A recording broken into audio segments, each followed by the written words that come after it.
Hello, creative warriors. Thank you for dropping by. Before we get started, please hit that like, the notification, and subscribe to the channel so you can always catch these episodes when they drop. It really helps us out, and I would really appreciate it. So today's thought is an interesting one. It's been around for a long time. You might have heard different variations of it, but it's plan your work and then work your plan. And what does that mean? Well, there are many times where we fail on one of the two. Either we fail to plan the work, plan what we want to do, and we kind of just wing it, and that usually ends up, excuse me, that usually ends up in disaster, or just flying by the seat of our pants, and things don't get done the way they should get done, or in the order they need to get done, or as efficiently as they can be done, and then we wonder why things aren't working out. Like, I think I did everything I was supposed to do, but you didn't plan the work. And there's a saying that's a variation of this one. If you fail to plan, you plan to fail. And what that means is that you have to go in with a plan. You have to attack things with a plan. You have to approach things with a plan. And that's the thing that we don't like to do. We like to just jump into things and get them done. And, just come on, we don't have time. Let's get it done right away. Problem with that is that if you don't plan your work, you'll end up doing something you're not supposed to, and then you end up using more time to backtrack or redo, and then having to plan it. It's better just to plan it from the onset, from the get go, as I say.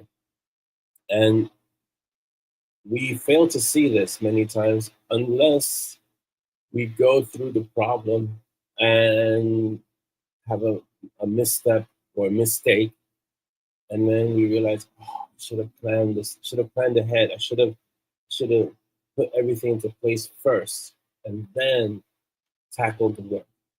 Now the other side of this coin, or the other side of this equation, is work your plan.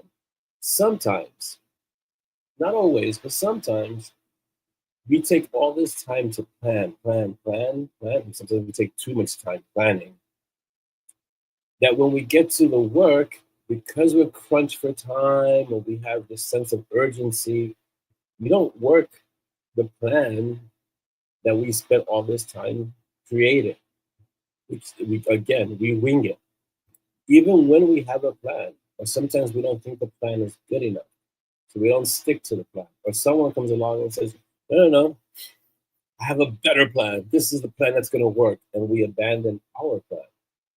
And usually what ends up is disaster again, because you know what you need to do. And yes, it's good to be open to input. It's good to be open to feedback.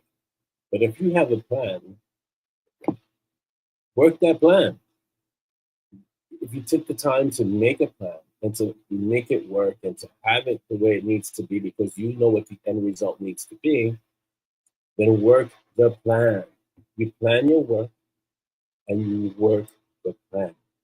Sounds really simple. It really does. But it can be complicated. Usually because we make it complicated and we allow it to become complicated.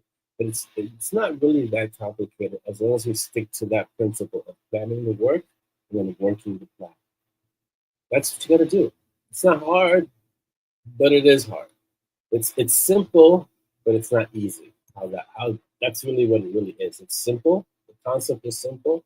The execution can be difficult. So today, as a creative warriors, I want you to plan your work, take the time to plan your work, and then take the effort, take the time to work that plan. Have a great weekend, and I'll see you on Monday. Above all, be uncommon. Take care.